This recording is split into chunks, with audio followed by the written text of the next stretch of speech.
नमस्कार माझ्या प्रिय विद्यार्थिनी मैत्रिणींनो.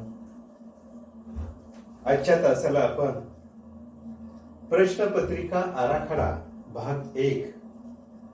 आपल्याला माहित आहे प्रश्नपत्रिकेमध्ये अनेक प्रकारचे भाग असतात, अनेक प्रकारचे प्रश्न येत असतात आणि त्या प्रश्नपत्रिकेचा आराखडा आपणास माहित असणं अत्यंत महत्वाचं आणि गरजेचं असतं.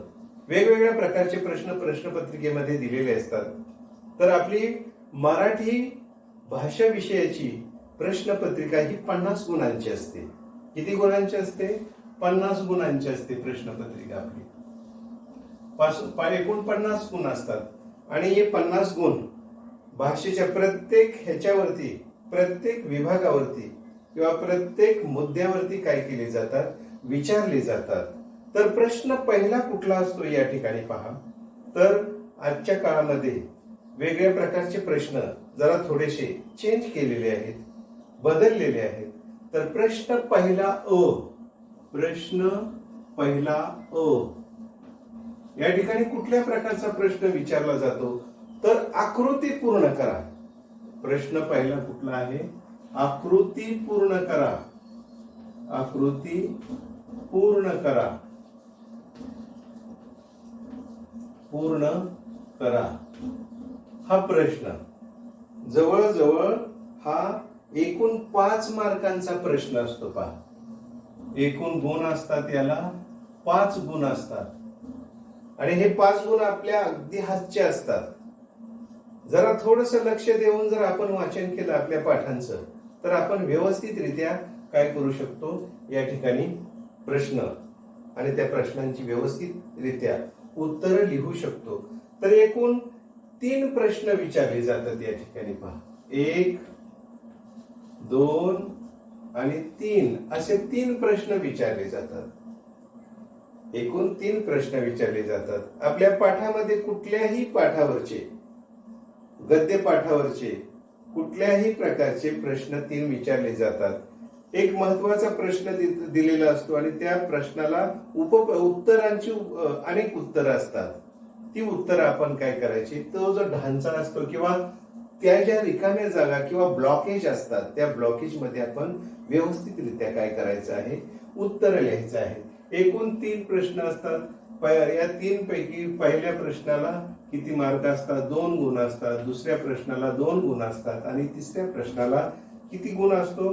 की जवळजवळ 1 गुण असतो. तिसऱ्या प्रश्नाला 1 गुण असतो. म्हणजे अशा प्रकारे या प्रश्नांना वेटेज दिलेले आहेत, मार्क दिले 2, 2, 1. एकूण 5 गुण असतात. या ठिकाणी हा पहिला प्रश्न बरोबर आल्यानंतर 2 गुण दिले जातात. दुसरा प्रश्न बरोबर आल्यानंतर 2, तिसरा प्रश्न त्याचं उत्तर बरोबर आल्यानंतर बरोबर 1 गुण, असे एकूण जवळजवळ 5 गुण आपल्याला काय केले जातात? दिले जातात. त्यानंतर हा मुख्य प्रश्न असतो. प्रश्न पहिला अ, प्रश्न पहिला ब, प्रश्न पहिला ब हा ही तशाच प्रकारचा त्याच धर्तीवरती काय केलेला असतो? प्रश्न विचारलेला असतोय. चौकटी पूर्ण करा. चौकटी दिलेल्या असतात आणि त्या चौकटी आपण काय करायच्या असतात? चौकटी पूर्ण करा. पूर्ण करा अशा प्रकारचा प्रश्न दिलेला असतो. आणि हा प्रश्न एकूण किती मार्कांचा असतो? पहा, 2, 1 आणि 2. जवळजवळ हा ही प्रश्न किती मार्काचा असतो? 5 मार्काचा असतो. म्हणजे हे जे 10 मार्क असतात हे अगदी आपल्या हातचे असतात. पहा, फक्त थोडस लक्ष देऊन जर आपण सोडवले तर जवळजवळ 10 मार्क आपल्याला मात्र व्यवस्थितरित्या काय करू शकतात? मिळू शकतात. याच्यामध्ये काय आहे? 1, 2, 3च प्रश्न विचारले जातात. इथं 1, 2 आणि 3 असे 3 प्रश्न विचारले जातात आणि प्रत्येक प्रश्नाला पहिल्या प्रश्नाला 2 गुण असतात, दुसऱ्या प्रश्नाला 1 गुण असतो आणि तिसऱ्या प्रश्नाला 2. टोटल किती गुण असतात? 2 आणि 1, 3 आणि 2, 5 गुण असतात. तर आपण थोडस जर लक्षपूर्वक आणि किंवा छान जर वाचन केलं तर आपण सहजासहजी या प्रश्नांची उत्तरं काय करू शकतो, लिहू शकतो. जरा थोडेसे हे जे हा पहिला जो प्रश्न आहे तो पहिला प्रश्न म्हणजे त्या पाठातलं सारच विचारलेलं असते पहा. वैशिष्ट्य विचारलेले असते प्रश्नामध्ये. अनेक ज्या प्रश्नामध्ये अनेक उपप्रश्न असतात आणि त्या प्रश्नांची उत्तर आपण लिहू शकतो. फक्त वाचन आपलं मात्र चांगलं आणि प्रगड असलं पाहिजे. प्रश्न दुसरा असतोय पहा. यानंतर प्रश्न दुसरा विचारला जातो. दुसरा काय हा प्रश्न आहे पहा. थोडक्यात उत्तरे लिहा. थोडक्यात उत्तरे लिहा. थोडक्यात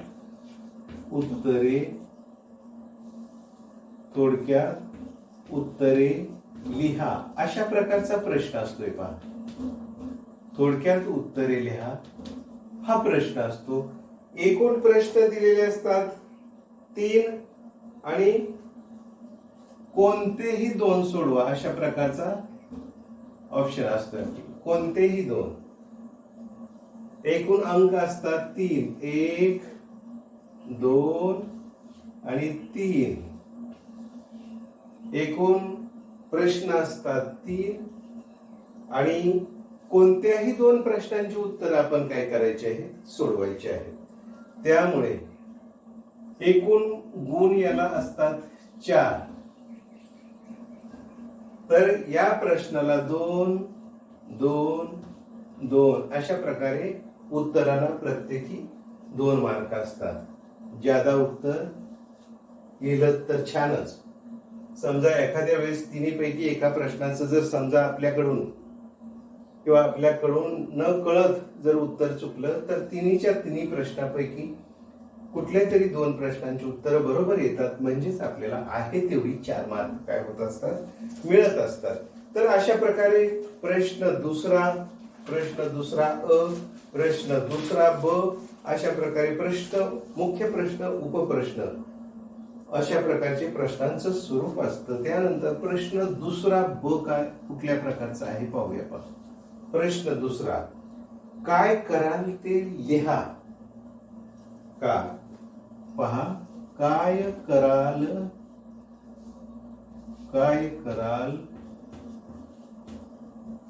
ते लिहा. काय कराल ते लिहा अशा प्रकारचा प्रश्न विचारलेला आहे. 3 प्रश्न विचारतात. एकूण 1, 2 आणि 3 हे 3 प्रश्न विचारले. 3 पैकी 2 प्रश्नांची उत्तरं लिहा. फक्त 2 प्रश्नांची उत्तरं आपण काय करायचे, लिहायचे आहेत. एकूण 4 गुणांचा हा प्रश्न असतो. हे 4ही मार्क किंवा हे 4ही गुण आपल्याला सहजासहजी काय करू शकतात, मिळू शकतात. काय कराल ते लिहा. आपलं स्वतःचं मत लिहायचंय. आपल्याला प्रश्न असे विचारलेले असतात की तुम्हाला वाघ भेटला किंवा तुमच्या बाजूला एक घरटं चिमणी बांधत आहे, तर तुम्ही काय कराल. तुमच्या भावनावरती आधारित अशा प्रकारचा प्रश्न विचारले जातात आणि त्या प्रश्नांची उत्तरं अगदी तुम्ही तुमच्या भाषेमध्ये व्यवस्थित अशा प्रकारे लिहायची आहेत. त्यानंतर प्रश्न तिसरा क, प्रश्न दुसरा प्रश्न तिसरा क. तिसरा प्रश्न विचारला जातो. काय, खालील विधाने सत्य की असत्य लिहा. विधाने सत्य की असत्य लिहा.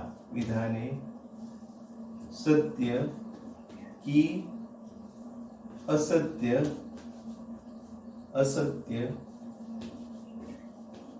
ते लिहा.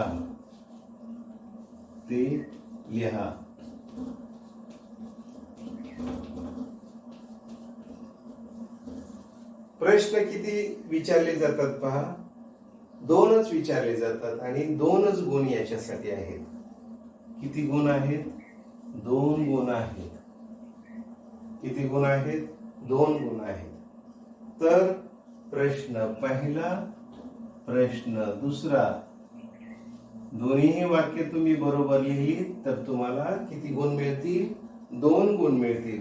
म्हणजे जवळजवळ 20 गुण हे कशावरती विचारले जातात? तर गद्य या भागावरती, गद्य भागावरती काय केले जातात? जवळजवळ 20 मार्काचे प्रश्न विचारले जातात. 5 आणि 5 10, 10 8 18 2 20 मार्काचे प्रश्न हे गद्य विभागावरती काय केले जातात? विचारले जातात. आणि त्यानंतर सुरू होतो पद्य विभाग. गद्य विभाग आणि पद्य विभाग. पद्य विभागाच्या संदर्भात आपण माहिती पाहूया. पद्य विभागावर किती प्रश्न विचारले जातात? पद्य विभाग किती प्रश्नांसाठी असतो? तर पद्य विभाग जवळजवळ 15 गुणांचा आहे. या पद्य विभागामध्ये पहा, प्रश्न तिसरा अ, तिसरा ब, प्रश्न तिसरा क, खालील जोड्या जुळवा, आणि प्रश्न तिसरा ड. म्हणजे जवळजवळ उपप्रश्न बऱ्याच प्रमाणात काय केले जातात? विचारले जातात. त्यानंतर अबकडे ई पर्यंत प्रश्न विचारले जातात. आणि त्यानंतरचा शेवटचा विभाग आहे म्हणजे व्याकरणाचा. तर 10 गुण हे व्याकरणावरती काय केले जातात? विचारले जातात. आणि त्यानंतर शेवटचा जो प्रश्न येतो तो निबंध लेखन. ते निबंध लेखन हे 5 मार्कांचं असतं. म्हणजे जवळजवळ आपली ही प्रश्नपत्रिका ही 50 गुणांची असते. तर आजच्या तासाला माझ्या प्रिय विद्यार्थिनी मैत्रिणींनो, आपण आजच्या तासाला या प्रश्न क्रमांक 2 पर्यंत गद्य विभागापर्यंत आलेलो आहोत. आणि त्यानंतर पुढच्या तासाला आपण भाग दुसऱ्यामध्ये आपण पद्य विभाग आणि व्याकरणाच्या संदर्भात माहिती घेऊया आणि आराखडा आपण समजून घेऊया. धन्यवाद.